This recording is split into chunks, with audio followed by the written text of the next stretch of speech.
I am Sister Vivian Mary Luyet. I was born August 23, 1918, at Conway, Arkansas, and baptized Lucio Maria Luyet at St. Joseph's Church, Conway, Arkansas. I grew up with 6 brothers and 4 sisters. In our family, when we reached the age of 5 years, we started going to church so that we would know how to behave in church when we started to school at the age of 6 years. The first time I went to church, I remembered seeing a whole pew of Notre Dame sisters up front where the grade school girls usually sat. On the way home, I said to my mother, "I'm going to be a sister when I grow up." My mother replied, "We'll see." My mother encouraged me all through childhood and early teenage years. She also let me know about things that sisters wouldn't do or say, especially in my teenage years. After 2 years of high school at St. Joseph's High School, Conway, a friend of mine who had finished high school and who had relatives in Atkins, Arkansas, knew Sister Raphael Arts, a member of St. Scholastica's monastery, and she had invited me to go with her to St. Scholastica's convent, Fort Smith, Arkansas, to witness the investiture and profession ceremonies on June the 24th, 1934. My friend's parents took us. We were so impressed with the ceremonies that we went to Mother Perpetua and put in our personal application to enter in the fall. How daring. When I returned home, I told Mom what I had done and asked her if she would tell Dad. She seemed happy enough, but she said, "No, you'll have to tell him yourself." So I did. He didn't like the idea because he thought I was too young to leave home, but he didn't object. The summer was spent getting things ready and packed to go. On August the 30th, 1934, the feast of St. Rose of Lima, I, with 4 other girls from Conway and family members, traveled to Fort Smith, Arkansas. We stopped about halfway at a roadside park and had a picnic lunch together. On arrival in front of the convent building, my brother-in-law teased us, saying, "Wipe off the lipstick and the rouge," and so forth. We looked around, we looked up at the tall building and saw white-veiled nuns staring out the windows on the 3rd floor. They were supposed to be washing windows in the academy library in preparation for the opening of school in September. We were invited inside by Sister Catherine Boyster. We said our goodbyes and our folks returned to their homes. By the way, there was a 6th girl who was supposed to enter at the same time, but she came a week earlier and became so homesick that she went home with our folks when they returned home. During the first year, a family member or 2 from the 5 families came every Sunday, brought picnic lunch to check on the 5 from Conway. First time they came, my mother was in the group. She was happy with how she saw I was adapting, and when she returned home, my dad asked, "How is she?" Mom said, "You go the next time and see for yourself." A couple of weeks later, Dad came. When he returned home, Mom asked the question.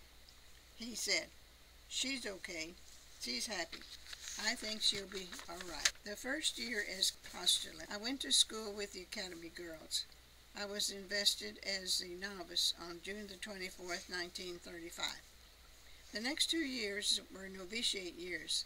The first year was a canonical year, during which we had intense training in the rule of St. Benedict and other religious subjects. During the second year of novitiate, we went to classes with the Academy girls, if we had need for high school credits for graduation. I needed 2 subjects, which I took, plus an extension college course from Arkansas State Teachers College, Conway. On June 24, 1937, I made profession of temporary vows for 3 years. During this time, I spent 1 year at McGee, Arkansas, teaching pre-primer 1st and 2nd grades in the 1st semester. Sister Fidelis, who taught 6th, 7th, and 8th grades, became ill and went to St. Joseph's Hospital in Boonville, Missouri. So Sister Laureen taught grades 5 through 8. We dropped the pre-primer, and I taught grades 1 through 4 in the 2nd semester. From September 1938 to May 1941, I taught the middle grades in Moberly, Missouri. On June 24th, 1940, I made profession of perpetual vows. From June 1941 to January 1943, I was receptionist at St. Joseph's Hospital, Boonville, Missouri. Then I was transferred to Prairie View, Arkansas, a wing school of Scranton, Arkansas public school, to take the head teacher's duties since she became disabled. I taught at Prairie View from January 1943 to May 1946, at Scranton from September 1946 to May 1952, and at Subiaco from September 1952 to May 1964. Then I was transferred to St. Boniface in Fort Smith, Arkansas, where I served as principal and 7th and 8th grade science and arts teacher for 29 years. That was 1964 to 1993.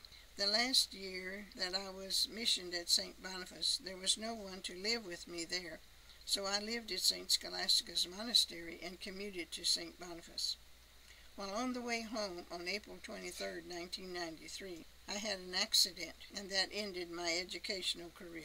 Sister Elise was elected prioress in June 1993, and she asked me to go to St. Joseph's Home, North Little Rock, to take Sister Norbert's place as administrator of the daycare so that Sister Norbert could come to St. Scholastica's Monastery to teach in the initial formation program.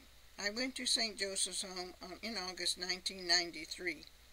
I was administrator and soon had to be directress of the daycare, which closed in August 1997. I was then appointed hostess of St. Joseph's Home and to be there as a companion with Sister Dolores Vincent, whose ministry was to the elderly and sick of St. Patrick's and St. Mary's parishes in North Little Rock, Arkansas. The property and building belong to the Diocese of Little Rock. The building is being used by different groups for religious programs such as retreats, crucijos, Kairos planning, Kairos outside, encuentros, and food service to the poor. After 100 years of service to St. Joseph's Orphanage and Home, the Sisters of St. Scholastica's Monastery left because of lack of personnel to host it. If any of you young ladies are discerning your vocation in life, please consider and discern the vocation of religious life. Come and see if the Lord is calling you to journey with us. Thank you.